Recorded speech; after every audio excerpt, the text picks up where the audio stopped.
இந்த ஆசுர விவாகம்னா என்னென்னா கொஞ்சம் வலுக்கட்டாயமாக பிடிச்சி இழுக்கிறது ஆசுர விவாகம். அடுத்தது காந்தர்வ விவாகம். சடங்கு கிடங்கு இவாளை தெளிக பண்ணி வச்சு முந்தின நாள் மாப்பிள்ளை அழைப்பு பண்ணி அதெல்லாம் ஒன்றுமே பண்ண வேண்டாம்.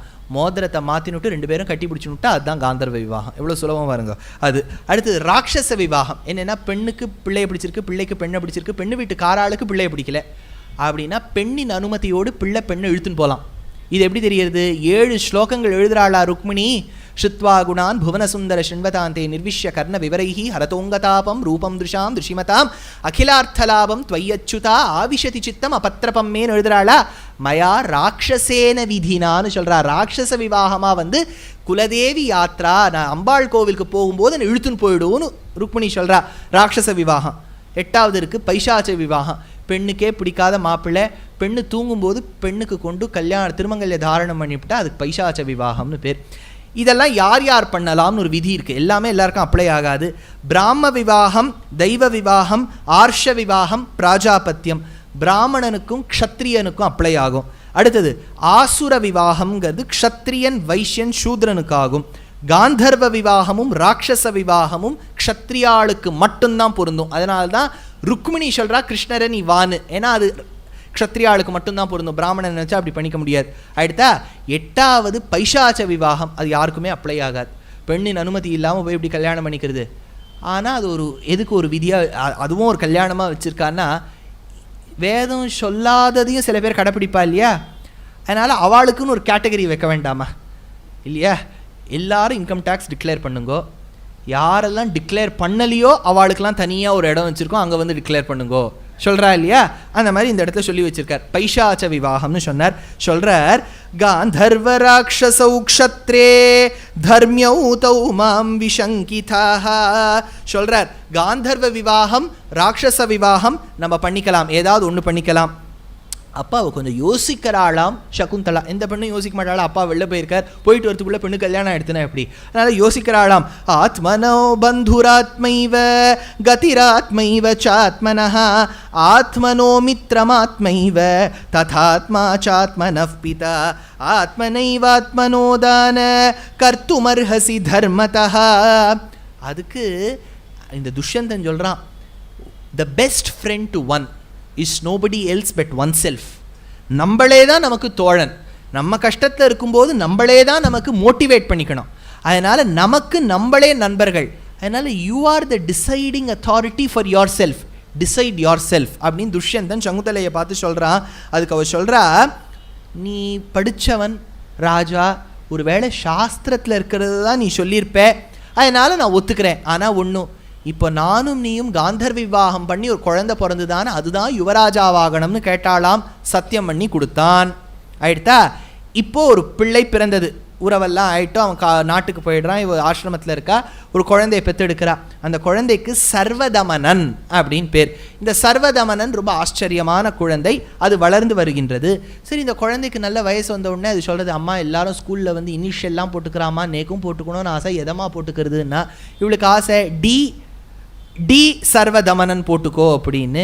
ஆனால் டீனா அது என்னன்னு கேட்கும். அதனால் முதல்ல இந்த டி கிட்டேருந்து போய் பர்மிஷன் வாங்கிக்கலாங்கிறதுக்காக குழந்தைய கூட்டு நேராக போகிறா துஷ்யந்தனின் அரண்மனைக்கு. அப்போ அவள் சொல்கிறா, நான் தான் சகுந்தலா வந்திருக்கேன் ஞாபகம் இருக்கான்னா. துஷ்யந்தன் மறந்து போயிடுறான். சொல்கிறான், அப்ரவீனஸ்மராமீதி கஸ்யத்வம் துஷ்டதாபசி. எனக்கு ஒன்றுமே ஞாபகம் இல்லையே, உன்னை பார்த்தா மாதிரியே ஞாபகம் இல்லையே, நீ யாரு துஷ்டதாபசி, ஏதோ நீ பில்லி சூன்யம் வைக்கிறதுக்காக வந்திருக்க போகிற காட்டிலேருந்து, நீ யாரு அப்படின்னு கேட்குறான். அடுத்தது சொல்கிறான், தர்ம அர்த்த காமத்துக்காக கூட நான் யாரோடையும் சம்பந்தமே வச்சுட்டது இல்லையோ, உன்னோடலாம் நான் பார்த்ததே இல்லை, நீ யாருன்னு கேட்டானாம். தர்ம காமார்த்த சம்பந்தம் நஸ்மராமி த்வயா சஹ கச்சவா திஷ்டவா காமம் யத்வா பீச்சசி தத்குரு. விதிர்த்து போயிட்டாள் சகுந்தலை. அவளுக்கு என்ன சொல்கிறதுனே தெரியல. அவள் திரும்பி சொன்னாலாம், என்ன நீ ஏற்றுக்காமலையோ என்ன நீ அனுமதிக்காமலையோ இருந்தால் அதே இடத்துல உன் தர 1000 துண்டா செதறி போகும்னு சொன்னாலாம். எதிமேயாச்சமானாய வச்சனம் ந கரிஷ்யசி துஷ்யந்த சததா மூர்தா ததஸ்தே அத்ய ஸ்புட்டிஷ்யதி. 100 துண்டா வெடிச்சு போவோம், 1000 துண்டா வெடிச்சு போகும்னாலாம். அடுத்தது சொன்னாலாம், ராஜா கேட்டுக்கோ, எப்பேற்பட்டவனும் தன் பத்னியை கல்யாணம் பண்ணிண்டா அவனுக்கு குழந்தை அவனே புனர்ஜன்மம் எடுக்கிற மாதிரி என் குழந்தை இங்கே பக்கத்தில் இருக்கு, உனக்கு புனர்ஜன்மம் எடுத்தார் போல் நீ கேட்டியே சாட்சி எதுன்னு இந்த குழந்தை தான் சாட்சினாளாம். புத்ராம் நோ நரகாத்யஸ்மாத் பிதரம் த்ராயதே சுதஹ தஸ்மாது புத்திர இதி ப்ரோக்தஹ ஸ்வயமேவ ஸ்வயம்புவா. அடுத்தது சொல்றா, நீ உன் பத்னியை மதிக்க கற்றுக்கோ துஷ்யந்தா. நான் உன் பத்னியாக இருந்து உன் குழந்தைய தாங்கி பெற்றிருக்கேன், இன்னைக்கு நான் யாருன்னே தெரியலேன்னு சொல்றியே துஷ்யந்தா. உன்னே ஒன்று கேட்டுக்கோ, ஒருவனின் பாதிதான் பத்னி. She is not the half, she is the better half. இது பெரிய கஷ்டம். என்னன்னா லக்ஷ்மி அஷ்டோத்திரத்தில் வருது, பிரகிருதிம் விக்ருதிம் வித்யாம் சர்வபூதஹிதப்ரதாம் ஸ்ரத்தாம் விபூதிம் சுரபிம் நமாமி பரமாத்மிகாம் அப்படின்னு வருதா. பரமாத்மிகாம்னா பரமாத்மாவுக்கு ஆத்மிகையா பரமாத்மிகையா இருப்பவள். அர்த்தம் என்னன்னா பெட்டர் ஹாஃப்னு அர்த்தம். பரமாத்மிகானா பெருமாளுக்கு பெட்டர் ஹாஃப் மகாலட்சுமின்னு அர்த்தம். சரி, இப்போ 0.4 பெருசா 0.6 பெருசா? 0.4 பெருசா 0.6 பெருசா? 0.6 பெருசு இல்லையா? இப்போது நீங்கள் 0.4 ஒன்று இருக்குது, 0.6 ஒன்று இருக்குது. அதனால் நீங்கள் 0.6 0.4 விட பெருசுன்னு சொல்லுவேள். 0.5 பெருசா 0.5 பெருசா? ரெண்டும் ஈக்குவல் தானே. அப்படின்னா இது ஒரு பாதி அது ஒரு பாதி. பாதியில் எது பெட்டர்னு எப்படி சொல்ல முடியும்? நான் சொல்கிறது புரியுறதா உங்களுக்கு? இப்போது வெவ்வேறு நம்பராக இருந்தால் 4 5னா 5 4 விட பெருசுன்னு சொல்வேள். 3 4 இருந்தேன்னா 4 3 விட பெருசும்பேள். 3 3 இருந்தால் 3 இஸ் ஈக்குவல் டு 3 தானே. இப்போ இவர் ஹாஃப், இந்த மாமாவை பார்த்து ஹாஃப், அந்த மாமி இன்னொரு ஹாஃப் அப்படின்னு சொல்லணும். இவர் ஹாஃப், அந்த மாமி பெட்டர் ஹாஃப் இல்லையா? இது எங்கேயோ இடிக்கிறதா? பெட்டர் ஹாஃப் அப்படின்னா எங்கேயோ இடிக்கிறது. அதுக்கு என்னன்னு கண்டுபிடிக்கலான்னு யோசிச்சோம். ஏன்னா ஆங்கிலத்திலே அப்படி தான் சொல்லுவா பெட்டர் ஹாஃப். சம்ஸ்கிருதத்துலேயும் பெரியவாள்லாம் எடுத்துருக்கும் போது Mahalakshmi is the better half அப்படிங்கிறா. இதுக்கு எப்படி கண்டுபிடிக்கலான்னு நான் உட்காந்து பிலானியில் இருக்கும்போது யோசித்தேன். இன்ஜினியரிங் தான் ஏறல, மூளைக்கு இதாவது ஏறட்டோன்னு உட்காந்து யோசிச்சுட்டு இருந்தோம். அப்புறம் நானும் என் ஃப்ரெண்டும் சேர்ந்து ஒரு ஃபார்முலா கண்டுபிடிச்சோம். அதெல்லாம் பரமாத்மிகாலேருந்து ஒரு ஃபார்முலா போட்டாச்சு.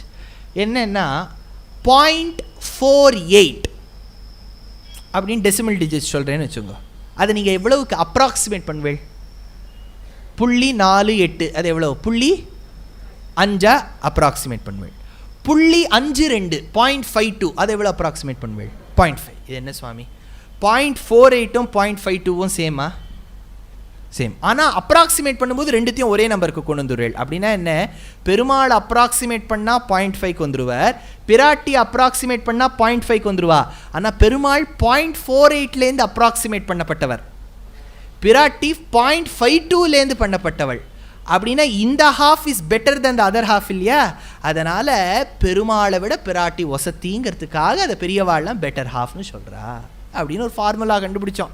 இதெல்லாம் நீங்கள் உட்காந்து வியாச மகாபாரதெலாம் தேடாதீங்க, ஏதோ ஒரு ஃபார்முலா அவ்வளோதான்.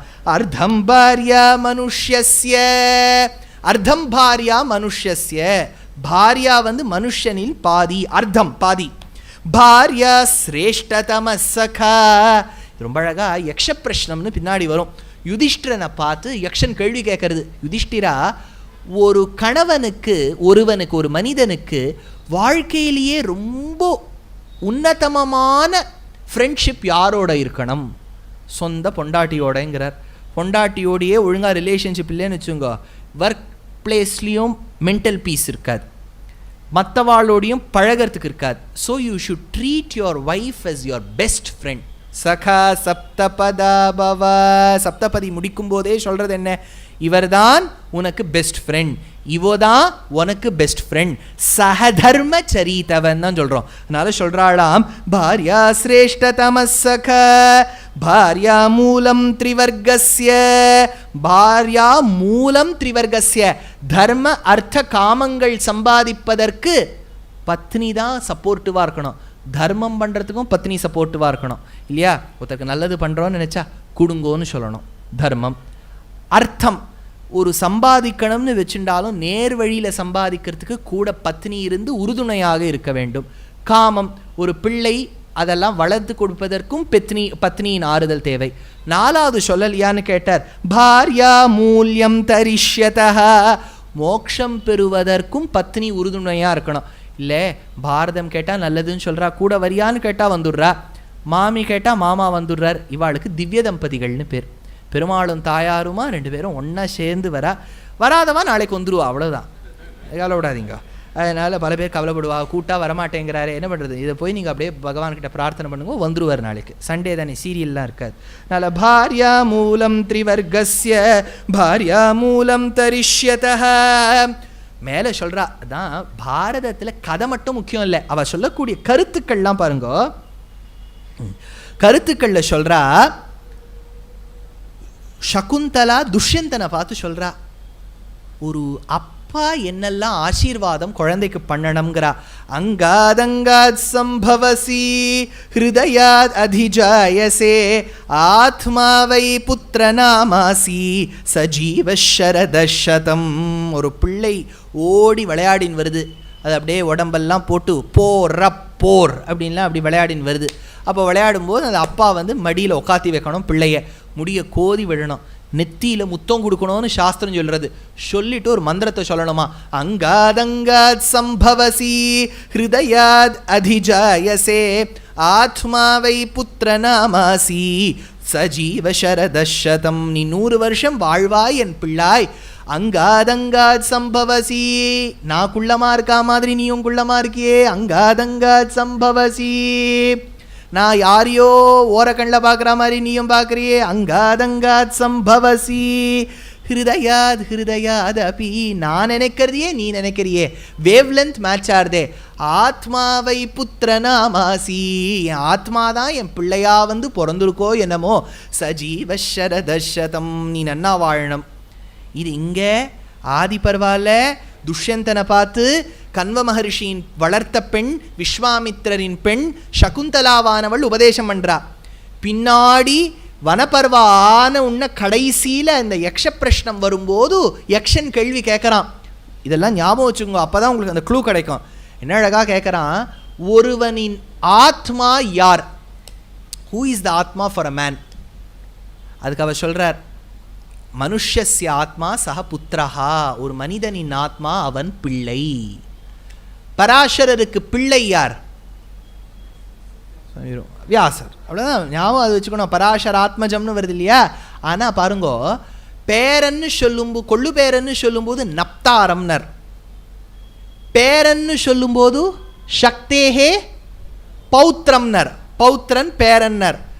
புத்திரன் தானே சொல்லியிருக்கணும் பராசரரை பற்றி சொல்லும்போது, பராசர புத்திரன்னு சொல்லியிருக்கணும் இல்லையா? பராசர ஆத்மஜம்னர், பராசரரின் ஆத்மா வியாசர்னர். அர்த்தம் என்னன்னா, அப்பாவின் ஆத்மா பிள்ளையானபடியால் பராசராத்மஜம். Namaskaram. In the coming months of December, January and February, there are very many discourses of mine, both in Tamil and in English, across different cities. The details of them have been posted on all my social media handles. Nevertheless, once more, for your attention and for your sake, I would like to read out very quickly.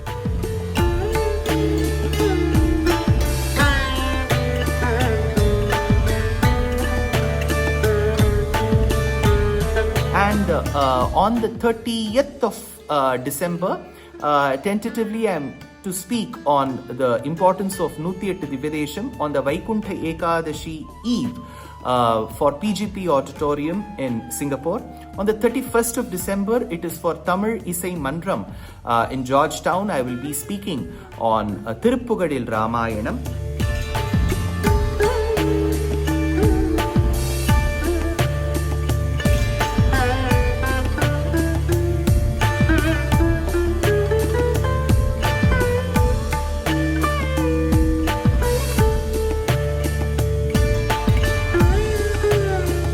Coming to the month of January, on the 17th of Jan, I will be speaking on Narayaniyam in Wonder for Shanmukhananda in Mumbai. On the 18th of December, it is our grand production called Agre Pashyami at the very same premises.